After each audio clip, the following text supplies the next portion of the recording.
नमस्कार, मैं रजनीकांत। आप सभी का चुनावी चौपाल में बहुत बहुत स्वागत है। देश की राजनीति अब किस ओर जाएगी यह तो कहना काफी मुश्किल हो रहा है, क्योंकि कल तक मंगलसूत्र की बात हो रही थी, अब तो विरासत टैक्स लगाने की बात की जा रही है। बीजेपी कांग्रेस आमने सामने है।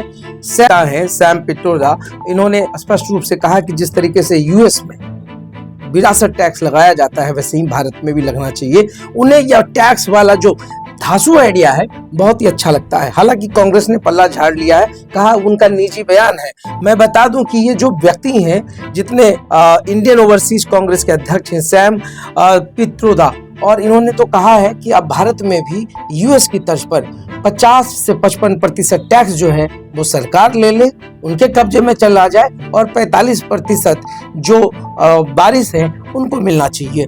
अब आप देखिए कि देश की राजनीति में अब चलेगा क्या। सिर्फ मंगलसूत्र की बात हो रही है, मुसलमानों की बात हो रही है, अब विरासत टैक्स की बात होने लगी है। अब किस किस मुद्दों पर चुनाव लड़ा जाएगा या तो आने वाले वक्त में किसी को समझ ही नहीं आ रहा है कि अब खलबली जो मचने वाली है वो क्या है। दोनों तरफ से लोग हमलावर हैं। कांग्रेस अपनी स्टैंड पे है मैनिफेस्टो के लेकर के। प्रधानमंत्री नरेंद्र मोदी ने तो यहाँ तक कह दिया था कि भाइयों और बहनों चेत जाओ, नहीं तो तुम्हारे पैसे, तुम्हारे मंगलसूत्र और तुम्हारी संपत्ति का जो है बंटवारा किया जाएगा। और इसे सीधे सीधे उन्होंने अल्पसंख्यकों का नाम भी लिया और कहा कि वो संपत्ति जो है आपको दे दी जाएगी। इस पर कांग्रेस ने पलटवार भी किया और कहा कि मैनिफेस्टो का जो रूप है, मोदी जी इसको झूठ कह करके और झूठे तरीके से इसको पेश कर रहे हैं। अब यह समझ में नहीं आ रहा कि भारत में चलेगा क्या। कोई मुद्दा बचा है? नहीं बचा है। क्या अब जो है विरासत टैक्स देना होगा भारत में? क्या कहां से ये आइडियाज आते हैं? और आप देखिए एक शगुफा छोड़ने के बाद भारत में किस तरीके से वोट का और वोटर्स का पोलराइजेशन हो रहा है। देश में जो ध्रुवीकरण चल रहा है, इसके पीछे का मकसद क्या है सभी को पता है कि चाहे वो कांग्रेस हो चाहे बीजेपी, ये दोनों अपने स्टेटमेंट को बड़ा नाप तोल कर देती है। उसको डिफेंड करने की भी कुवत है और सभी को पता है कि बाद में पलटना तो राजनीति में सबसे बढ़िया कला है और हर राजनेताओं को इस कला में सभी लोग निपुण है और सभी को पता है किस तरीके से वो बाद में पलट जाएंगे, कहेंगे मैंने ऐसा नहीं कहा। मीडिया ने इसे तोड़ मरोड़ कर दिखाया है। अब सैम साहब ने जो कहा है, अब उसको कांग्रेस कैसे डिफेंड करेगी। सैम पित्रोदा ने कहा विरासत टैक्स, अब राहुल गांधी कह रहे कि नहीं, ये मेरा कोई निजी मतलब ही नहीं है और ना इस स्टेटमेंट से कोई सरोकार है। दोस्तों, मैं यह पूछना चाहता हूं कि लोकसभा चुनाव में आखिर मुद्दा है क्या। 2014 का जो चुनाव था, हर किसी को पता है कि 2014 की जो चुनाव थी उसमें मुद्दा जो था वो महंगाई था। कांग्रेस के विरोध के बाद ही सत्ता में आई बीजेपी और 2019 और 24 में हर कोई को यह उम्मीद हो रहा था कि एक बहुत बड़ा डेवलपमेंट होगा, इंफ्रास्ट्रक्चर बढ़ेगा, तमाम चीजें होंगी। मगर देश देखिए, भारत में खास करके चुनावी मुद्दा ऐसे गढ़े जाते हैं जैसे इसका धार्मिक शब्दावली को एक फास्ट फूड की तरह पेश किया जाए। तमाम चीजें होती हैं और ये जो चुनाव का जो मैनिफेस्टो है या तमाम चीजें हैं, इसका जो आप कह सकते हैं भारत में क्या कुछ चलेगा आने वाले समय में। वोटर्स को चाहिए क्या?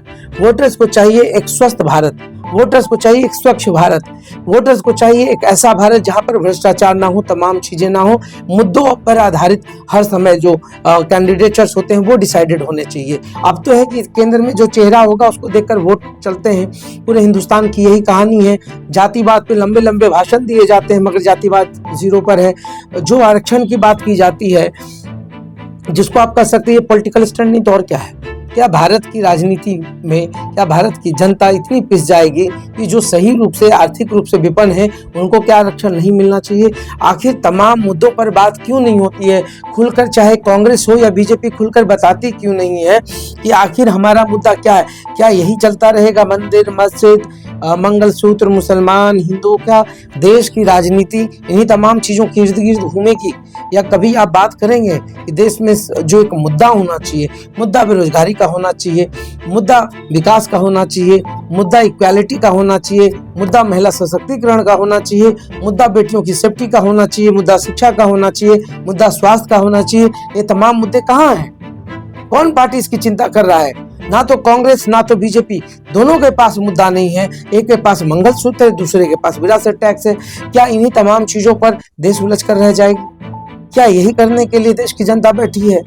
क्या आप पूरे चुनाव को इस तरीके से सरल नहीं बना सकते कि हर कोई अपने मत और मताधिकार का प्रयोग इन तमाम चीजों से ऊपर उठकर करे?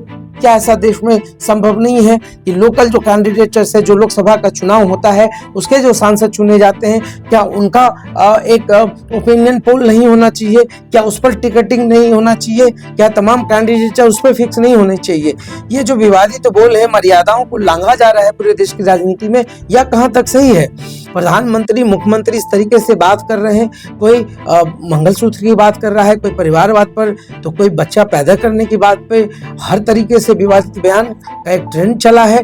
कांग्रेस भी पीछे कहाँ है? कांग्रेस भी तो खोज रही है, मुद्दा कुछ नहीं है तो विवाद दे दो। हर विवाद का सॉल्यूशन विवाद ही नहीं हो सकता है। ये तमाम चीजें हैं, कब देश से जातिवाद जाएगा, कब तमाम चीजों पर बात होगी, यह देश को समझ नहीं आ रहा है।